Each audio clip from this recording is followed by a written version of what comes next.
శృంగగిరి పీఠాధిపత్యం వహించినటువంటి చంద్రశేఖర భారతీ స్వామివారి దగ్గరికి వెళ్ళి ఒక శిష్యుడు అడిగాడు, నాకు గాయత్రీ మహామంత్రంతో పాటుగా ఇంకొక 4-5 మంత్రాలు ఉపదేశం ఉన్నాయి, కానీ నేను ఆయా మంత్రముల యొక్క ప్రార్థనా శ్లోకాల్ని చదివి జపం చేయడం మొదలుపెట్టినప్పుడు నాకు ఆ రూపం కనపట్టలేదు, దానికి బదులు వేరొక రూపం కనపడుతోంది. గాయత్రి చేసేటప్పుడు శారద, సరస్వతీ మంత్రం చేసేటప్పుడు శ్రీమన్నారాయణుడు, శ్రీమన్నారాయణ మంత్రం చేసేటప్పుడు శివుడు, ఇలా కనపడుతున్నారు, దోషమా అని అడిగాడు. చంద్రశేఖర భారతీ స్వామి మహానుభావుడు, జీవన్ముక్తుడైన ఆయన అన్నారు, నీ గురువు పాదములు నీకు జ్ఞాపకం ఉంటాయా అని అడిగారు. అయ్యయ్యో, మా గురువుగారి పాదాలు గుర్తులేకపోవడం ఏంటి, మా గురువుగారి పాదం మీద ఎక్కడ పుట్టుమచ్చుందో కూడా నాకు తెలుసు అన్నాడు. గాయత్రీ మహామంత్రం దగ్గర నుంచి నువ్వు ఏ మంత్రం చేస్తున్నా గురుపాదములను స్మరించు. గురుపాదములను స్మరిస్తే సరిపోతుందా అన్నాడు. గురుర్బ్రహ్మ గురుర్విష్ణు గురుర్దేవో మహేశ్వర గురు సాక్షాత్ పరబ్రహ్మ తస్మై శ్రీ గురవై నమః. ఆ గురువు రాశీభూతమైన పరబ్రహ్మము. మనని అనుగ్రహించడం కోసమని పరమేశ్వర స్వరూపం ఈ ప్రపంచంలో రక్తమాంసములతో కూడిన శరీరంగా తిరుగాడి దివ్యమైనటువంటి వాక్కులు శిష్యుల యొక్క ఉద్ధరణ కొరకు మాట్లాడుతుంటుంది.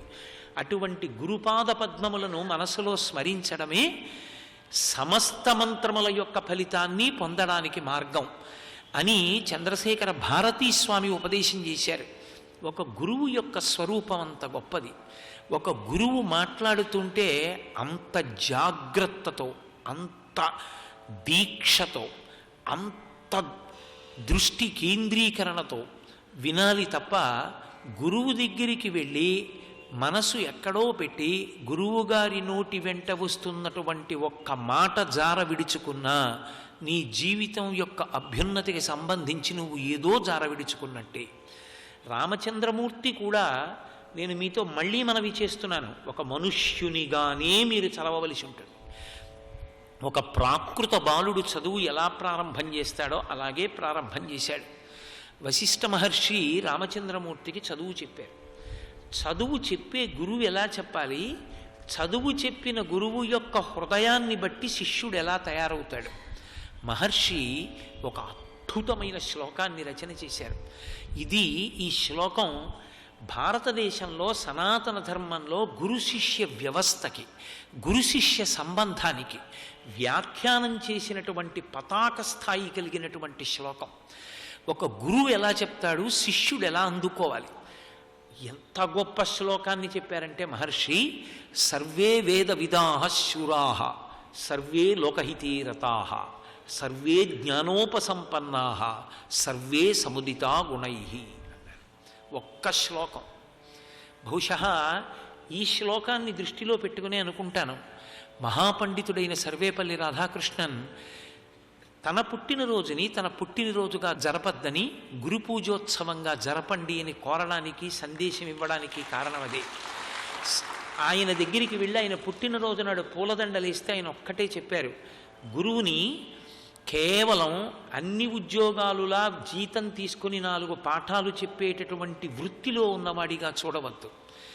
ఎంతమంది పిల్లలు ఒక ఉపాధ్యాయుడి దగ్గర పాఠం నేర్చుకుంటున్నారో వాళ్ళందరి కుటుంబంలో తల్లి తండ్రి పక్కన గురువుకి కూడా స్థానం ఇవ్వండి. మీ యోగ్యతాయోగ్యతలను గురించి మీరు ఉన్నత విద్యను అభ్యసించేటప్పుడు మీ జీవితంలో వచ్చే కష్టసుఖాలకి మీ అమ్మా నాన్నతో ఎలా మాట్లాడతారో మీ గురువుతో అలా మాట్లాడండి. మీ అమ్మని నాన్నని ఎప్పుడూ ఎలా నిందించరో అలాగే గురువు పట్ల కూడా నిందావాక్యాన్ని ప్రయోగించకండి అని గురువుని తన కుటుంబ సభ్యుడుగా భావన చెయ్యడానికి పునరంకితం కమ్మని, పిల్లలకి ప్రతి ఏటా దాన్ని మనసులలో ఉద్దీపనం చేయమని, ఇవాళ నేను ఉంటాను రేపు ఉండను, సర్వేపల్లి రాధాకృష్ణన్ గారు ఆనాడు చెప్పిన మాట. కానీ నా పుట్టినరోజు గురు పూజోత్సవంగా జరిగితే ఈ దేశంలో ఉన్న గురు శిష్య వ్యవస్థ ఒక్కటి నిలబడితే సనాతన ధర్మము, ఈ దేశము యొక్క సంస్కృతి నిలబడతాయి. గురువు ఒక్కడు చాలు. కాబట్టి ఆ గురు పూజోత్సవాన్ని అలా నిర్వహణ చెయ్యండి అని చెప్పారు.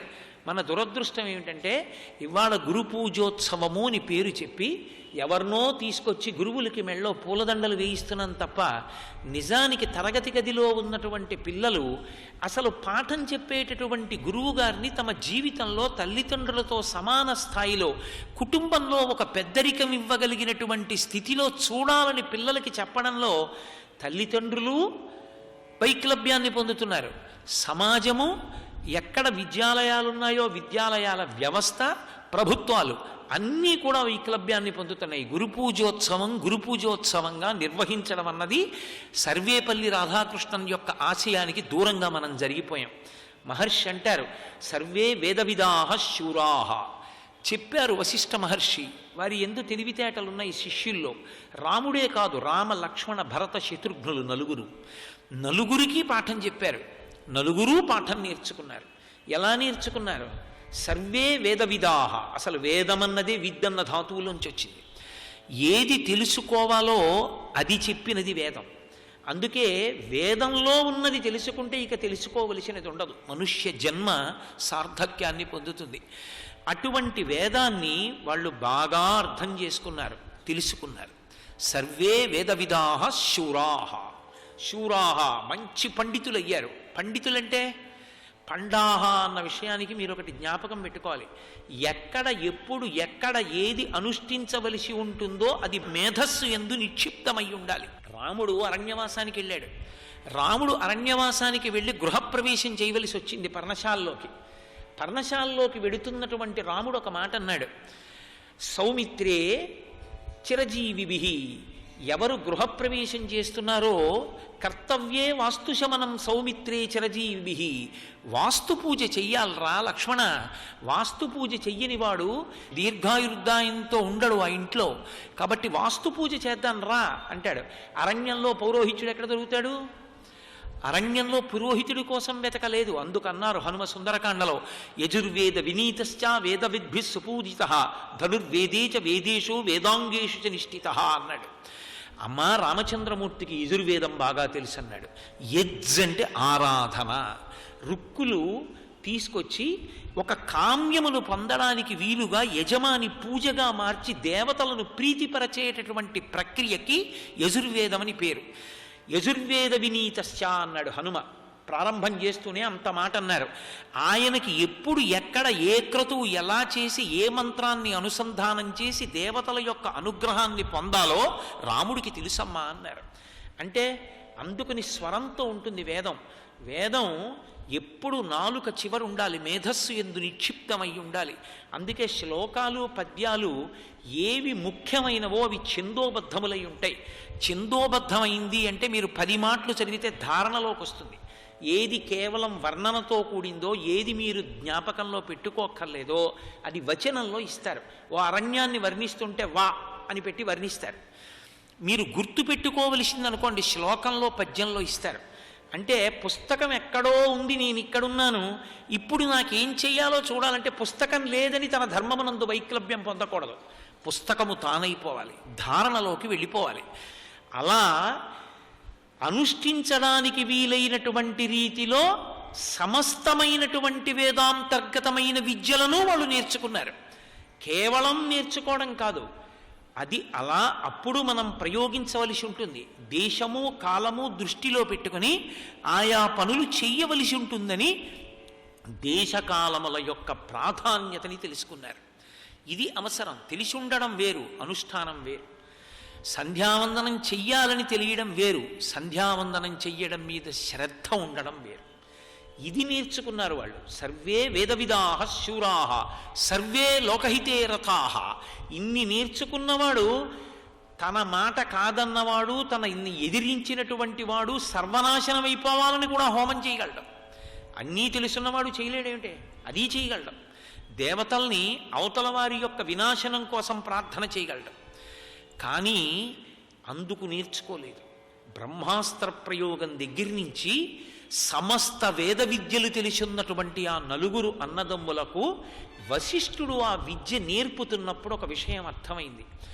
గురువుగారు ఇంత కష్టపడి మనకి ఆయన కొన్ని వేల సంవత్సరములు తపస్సు చేసి పొందినటువంటి విద్యల్ని మనకి ఉపదేశం చేస్తున్నారు.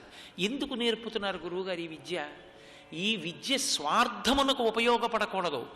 సర్వే లోకహితే రతాః, సమస్త లోకముల యొక్క ప్రయోజనాన్ని చేకూర్చడానికి నేను విద్యావంతుణ్ణి కావాలి. అది విద్య యొక్క ప్రాముఖ్యత, అది గురువు యొక్క గొప్పతనం, అది శిష్యుల యొక్క గొప్పతనం. అలా గురువు నేర్పనప్పుడు కేవలం విద్య నేర్పి వదిలేశారనుకోండి, ఒక గొప్ప డాక్టర్ని తయారు చేశారు, కానీ ఆ డాక్టర్ ఎంత గొప్పవాడయ్యాడంటే ఆయన ఒక ఎముకల వైద్య నిపుణుడు. ఎముకలు విరిగిపోయిన వాళ్ళకి ఆయన వైద్యం చేస్తాడు, కానీ ఆయన తత్కాల్ టికెట్ ఒకటి పెట్టాడు. 200 రూపాయలు ఇస్తే ముందు చూసేస్తాడు. ఎముకలు విరిగిపోయిన వాడు పేదవాడు ఉంటాడు, వాడి మోకాలు విరిగిపోయినా అదే బాధ, ఐశ్వర్యవంతుడి మోకాలు విరిగిపోయినా అదే బాధ. 200 రూపాయలు ఇస్తే ముందు చూడడం, 50 రూపాయలే ఇచ్చినటువంటి వాడిని రాత్రి 10ంటికి చూడడం, 5ంటికి వస్తే ఎంత ధూర్తతనమో విద్య వచ్చినా అది లోకహితమునకు ఎంత పనికిరానిదో, ఆ వైద్యుడు ఎంత గర్హనీయుడో, అది మొట్టమొదటే గురువు జాగ్రత్త తీసుకుని శిష్యుడికి బోధ చెయ్యడం. సర్వే లోకహితే రతాః, లోకహితము కొరకు తన విద్యని నేర్పిన వాడే విద్యని నేర్చుకుని ఉపయోగించిన వాళ్లే తప్ప ఇన్ని మాకొచ్చు కదా అని చెప్పి ఆ నేర్చుకున్నవన్నీ తమ స్వార్థానికి ఉపయోగించుకున్న వాళ్ళు కాదు. పాఠంతో పాటే విశాల హృదయంతో బ్రతకగలిగినటువంటి సౌశీల్యాన్ని నేర్పాడు వశిష్ఠుడు. సర్వే లోకహితే రతాః, సర్వే జ్ఞానోపసంపన్నాః, వాళ్ళకి జ్ఞానమంతా వచ్చింది, కానీ సర్వే సముదితా గుణైః, అది గుణములుగా ప్రకాశించింది అన్నారు మహర్షి. గుణమంటే అభివ్యక్తమైతే గుణమంటారు. లోపల ఒక లక్షణం ఉంటుంది, తెలుసు, అన్నీ తెలిసి ఇలా చెయ్యాలని. తెలిసి ఉండడం వేరు, తెలిసున్న విషయాన్ని తెలుసున్నట్లుగా చెయ్యడం వేరు. నువ్వు ఒక దేవాలయంలోకి వెళ్ళిపోతున్నావు, దేవాలయంలోకి వెళ్ళిపోతుంటే బయట గోపూజ జరుగుతోంది, ఎవరో గోపూజ చేస్తున్నారు. నేను దేవాలయంలోకి వెడుతున్నాను కదా, బయట గోపూజ జరుగుతుంటే మాత్రం నాకెందుకు, నేను ఈశ్వరుణ్ణి దర్శనం చేస్తే చాలదా అని నువ్వు గోవుని విడిచిపెట్టి ఈశ్వరుడి దగ్గరికి వెళ్ళావు. ఈశ్వరుడు నిన్ను చూసి అసహ్యించుకుని తలంచుకుంటాడు. అదే గోవుకి ప్రదక్షిణం చేసి ఈశ్వరుడి దగ్గరికి వెళ్ళావు, పరవశించిపోతాడు ఈశ్వరుడు. 1కి 10 మాటలు వేదం నిర్ధారణ చేసింది. గౌతముడు అంత గొప్పవాడు కావడానికి కారణం గోప్రదక్షిణం, దిలీపుని కోరిక తీరడానికి కారణం గోప్రదక్షిణం. గోవు గొప్పతనం తెలిసి ఉండడం వేరు, గోవు గొప్పతనం తెలిసిండి కూడా గోవు కనపడితే ప్రదక్షిణం చేయకపోవడం, గోవు కనపడితే ఒక నమస్కారం చెయ్యకపోవడం, గోవుని ఎవరో కొడుతున్నా చూస్తూ ఊరుకోవడం, తను ఎన్ని తెలుసుకున్నది గుణముగా వ్యక్తము కాలేదు. అంటే ఎక్కడో మనకెందుకు లేని ఉదాసీనమైనటువంటి బుద్ధి, లేదా తమో గుణం, అవును చెప్పారు అని వెళ్ళిపోవడం కాదు. ఎక్కడ ఏ కాలమునందు తాను నేర్చుకున్నది ఏది బయటికి క్రియారూపంలో రావాలో అలా వచ్చేటట్లుగా, లేకపోతే జీవితంలో ఒక సువర్ణావకాశాన్ని విడిచిపెట్టుకున్నట్టే. కాబట్టి నేను అలా ప్రవర్తిస్తాననేటటువంటి ధృతి శిష్యుల యందు ఏర్పడేటట్టుగా, తెలుసుకున్న జ్ఞానము గుణములుగా బయటికి వ్యక్తమయ్యేటట్టుగా ప్రవర్తించేటట్టుగా రామలక్ష్మణ భరత శత్రుఘ్నులు పాఠాన్ని నేర్పినటువంటి మహానుభావుడు వశిష్ఠుడు. ఆయన ఎంత ఔదార్యంతో, ఎంత గాంభీర్యంతో, ఎంత లోక ప్రయోజనం కొరకు వీళ్ళని తయారు చేస్తున్నాడో అంత గొప్పగా తయారైనటువంటి వాళ్ళు రామలక్ష్మణ భరత శత్రుఘ్నులు. మనిషి జీవితంలో చాలా మందికి ఉపయోగపడడానికి, సమాజం ఆయన వలన అభ్యున్నతిని పొందడానికి మొట్టమొదట ఎటువంటి అనుబంధముతో ప్రారంభం కావాలి అంటే గురు శుశ్రూష, గురు సేవ, గురువు యొక్క హృదయాన్ని తెలుసుకుని బ్రతకగలగడం. జీవిత పర్యంతం రామచంద్రమూర్తికి గురువు గారు అన్న మాటకి ఆయన ఇచ్చిన గౌరవం అటువంటిది. గురువు అన్న మాట వినపడితే చాలు నేల మీద పడిపోయాడంటే రామచంద్ర ప్రభు. తాను ఎంత గొప్పవాడని లోకం కీర్తించనివ్వండి, మూలాన్ని మాత్రం మర్చిపోలేదు, ఎప్పుడూ జ్ఞాపకం ఉంచుకుంటూనే ఉన్నాడు. పైకి కనపడేటటువంటిది లోకానికంతటికీ కనపడుతుంది, పైకి కనపడనిది లోకానికి కనపడేదాన్ని, లోక నీడ తీసుకునేటటువంటి దాన్ని నిలబెడుతుంది. మీరు చూడండి, ఒక చెట్టు చాలామందికి నీడనిస్తుంది, కానీ చాలామందికి నీడనిచ్చి కాయలిచ్చి పళ్ళిచ్చేటటువంటి చెట్టు మాంసనేత్రానికి కనపడచ్చు తప్ప అసలు ఆ చెట్టు నిలబడడానికి వీలైన రీతిలో కటిక చీకట్లో గాజు పెంకులు రాళ్ళు ముళ్ళు అడ్డొస్తున్నా ఏమీ కనపడకపోయినా నీరు ఎటువైపుకి ఉందో వెతుక్కుంటూ అటువైపుకి మాత్రమే వెళ్ళి ఆ నీటి కయ్యలోకి తాను ఉండి నీటిని పీల్చి పైన ఉన్న చెట్టుకు అందిస్తున్నటువంటి వేరు కింద ఉంది. చీకట్లో ఆ వేరు నీటి వైపుకి వెడుతోంది, వెళ్ళి నీటిని లాగుతోంది, లాగి చెట్టుకు అందిస్తోంది. ఆ లోపల గాజు పెంకుల మధ్యలో ముళ్ళ మధ్యలో పురుగుల మధ్యలో అది భూమిలో గట్టిగా పట్టుకునుంది. పట్టుకుని ఉండి పైన చెట్టుని నిలబెడుతోంది. పైన చెట్టు కనపడుతుంది, లోపలి వేళ్ళు కనపడవు. కానీ ఆ వేళ్ళు లేని నాడు చెట్టుకి ఆధారం లేదు, ఆ చెట్టు నిలబడదు, పడిపోతుంది. ఒక చెట్టులా లోకంలో కీర్తి వహించినటువంటి ప్రతి మహాపురుషుని వెనక చీకట్లో కనపడకుండా ఆయనకి వేళ్ళై నిలబడినటువంటి వాడు గురువు. ఆ గురువు సంస్కారం అనేటటువంటి నీటిని అందిస్తూనే ఉంటాడు. జీవితంలో వచ్చే ఉద్ధాన పతనాల్లో వచ్చేటటువంటి ఒడుదుడుకులలో ఏమీ ఇబ్బంది పడకుండా వ్యక్తి ఊంచుకోవడానికి కావలసిన సంస్కారం గురువుగారి మాటల్లోంచే వస్తుంది. కాబట్టి రామచంద్రమూర్తి శ్రీరామాయణంలో అంత ప్రకాశించి త్రేతాయుగం ద్వాపరయుగం అయిపోయి కలియుగం వచ్చిన తరువాత కూడా రామనామము వ్రాయబడకుండా ఏదీ వ్రాయకుండా, రామనామం చెప్పకుండా ఏదీ చెప్పకుండా, రామాలయం లేకుండా ఏ ఊరు లేకుండా, రాముడు ఆదర్శప్రాయుడు అని ప్రతి తల్లి తండ్రి తన బిడ్డకి నేర్పకుండా సమాజము లేని రోజు లేకుండా ఉన్నది అంటే ఒక్కటే కారణం, రామచంద్రమూర్తి అనేటటువంటి వటవృక్షం ఏర్పడడానికి కారణం గురువుల యొక్క వైభవం. ఆ గురువు ఎంత మాట్లాడనివ్వండి, ఎంత చెప్పనివ్వండి, అసలు ఆ ఆర్ద్రత శిష్యుని యందు లేనప్పుడు అది ప్రతిఫలించదు. రామకృష్ణ పరమహంస అంటారు, ఒక బండరాతి మీద ఉన్నటువంటి విత్తనం మీద ఎంత గొప్ప వర్షం పడితే మాత్రం అది మొలకలెత్తుతుంది. ఒండ్రు మట్టిలో ఉంటే ఒక నీటి చుక్కకి మొలకెత్తుతుంది, అంకురం వస్తుంది. అసలు హృదయమునందు ఆర్ద్రత ఉంటే గురువుగారు చెప్పినటువంటి మాటలు లోపలికి వెళ్ళి మహావృక్షమై పైకి లేస్తాయి. రామచంద్రమూర్తి లక్ష్మణ భరత శత్రుఘ్నులతో కలిసి గురువుల పట్ల అటువంటి అనుబంధాన్ని పెట్టుకున్నాడు. ఈ లోకంలో ఏ కాలమునందైనా స్మరణకొచ్చేటప్పటికి నమస్కరించబడవలసినటువంటి వాడు, మీరు ఏ కార్యం చేసినా నమస్కరించవలసినటువంటి వాడు, నిద్ర లేస్తే నమస్కారం, నిద్రపోతుంటే నమస్కారం చెయ్యబడవలసిన ఏకైక వ్యక్తి గురువు ఒక్కడే. తల్లి తండ్రి కూడా ఈ శరీరాన్ని ఇస్తారు, మళ్ళీ శరీరంలోకి రావలసిన అవసరం లేని ఆత్మజ్ఞానాన్ని ఇవ్వగలిగిన వాడు గురువు ఒక్కడే. ఈ లోకంలో ఎవరి ఆస్తైనా తమ బిడ్డలకెడుతుంది. తన కష్టపడి ఎన్నో గ్రంథాలను పఠించి నేర్చుకున్నటువంటి జ్ఞానాన్ని ఏ విధమైనటువంటి అపేక్ష లేకుండా, స్వార్థం లేకుండా శిష్యులకు అప్పజెప్పేసి తన ఐశ్వర్యాన్ని శిష్యులకు ఇచ్చేసేటటువంటి ఏకైక వ్యక్తి ప్రపంచంలో గురువు ఒక్కడే. గురువుగారి ఐశ్వర్యం తన బిడ్డలకి వెళ్ళదు, గురువుగారి ఐశ్వర్యం యోగ్యులైన శిష్యులకి సంస్కార రూపంలో వెళ్ళిపోతుంది.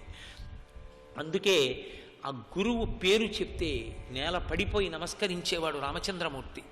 అటువంటి రాముడు వశిష్ఠుడి దగ్గర ఎటువంటి తర్ఫీదు పొందాడు, ఎలా మహోన్నతమైన వ్యక్తి కాగలిగాడు అని చెప్పడానికి మహర్షి ఆ ఒక్క శ్లోకంలో నిరూపణం చేశారు. నేను చెప్పినన్ని మాటలు మహర్షి మాట్లాడలేదు, ఒకే ఒక్క శ్లోకంతో అసలు గురు శిష్యుల అనుబంధం అంటే ఎలా ఉండాలో, గురువు పాఠం ఎలా చెప్తాడో శిష్యుడు ఎలా అందుకోవాలో అద్భుతంగా చూపించారు మహర్షి. దాటారు. విశ్వామిత్ర మహర్షి వచ్చేటటువంటి సమయం ఆసన్నమైంది. దశరథ మహారాజు గారు కొలువు తీర్చి కూర్చుని ఉన్నాడు. అకస్మాత్తుగా వచ్చాడు విశ్వామిత్రుడు, ఎవరు పిలవలేదు. అకస్మాత్తుగా వచ్చినటువంటి విశ్వామిత్రుణ్ణి అపార్థం చేసుకున్నాడు యథార్థానికి దశరథ మహారాజు గారు. కొడుకు మీద ఉన్నటువంటి వ్యామోహంతో కొడుకంటే కేవలము ప్రాకృత నరుడే అనుకున్నాడు దశరథుడు.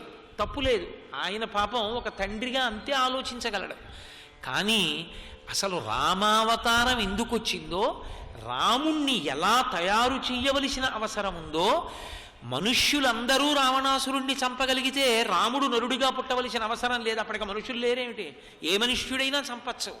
కాదు, ఎంత ధర్మమూర్తి అయిన వాడు తప్ప రావణుడి ముందు నిలబడలేడో, దశవర్ష సహస్రాణి దశవర్ష శతాని చ అని ప్రతిజ్ఞ చేసినటువంటి రామచంద్రమూర్తి రావణ సంహారమైన తరువాత కూడా 11,000 సంవత్సరములు రాజ్య పరిపాలన చేసి ఈ లోకమునందుండి మనుష్యుని యొక్క గొప్పతనాన్ని ఏమిటో నిరూపించడానికి ధర్మమునందు అంత అనురక్తి, అంత గొప్ప శీల వైభవాన్ని పొందడానికి అంతఃపురంలో కూర్చుని పాఠం నేర్చుకోవడం కాదు, థియరీతో పాటు ప్రాక్టికల్ ఉన్నట్టే ప్రపంచంలోకి తనతో పాటు తీసుకెళ్ళి అద్భుతమైనటువంటి మూర్తిగా చెక్కాలనుకున్నాడు విశ్వామిత్రుడు. అందుకొచ్చాడు మహానుభావుడు.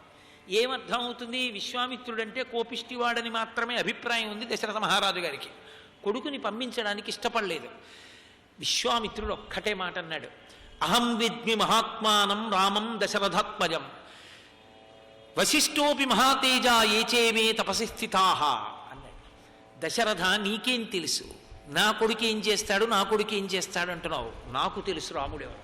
పిచ్చివాడా, నీకు తెలియదు. అహం విద్మి మహాత్మానం రామం సత్యపరాక్రమం. రాముడంటే ఎవరో తెలుసా? సత్యము పరాక్రమముగా కలిగిన వాడు, సత్యమైన పరాక్రమం ఉన్నవాడు. అటువంటి రాముడు. పిల్లవాడు, నీకు తెలియదు అతని గురించి. కొడుకు కొడుకు అనుకుంటున్నావంతే. నీకు తెలియకపోవడం అలా ఉంచు.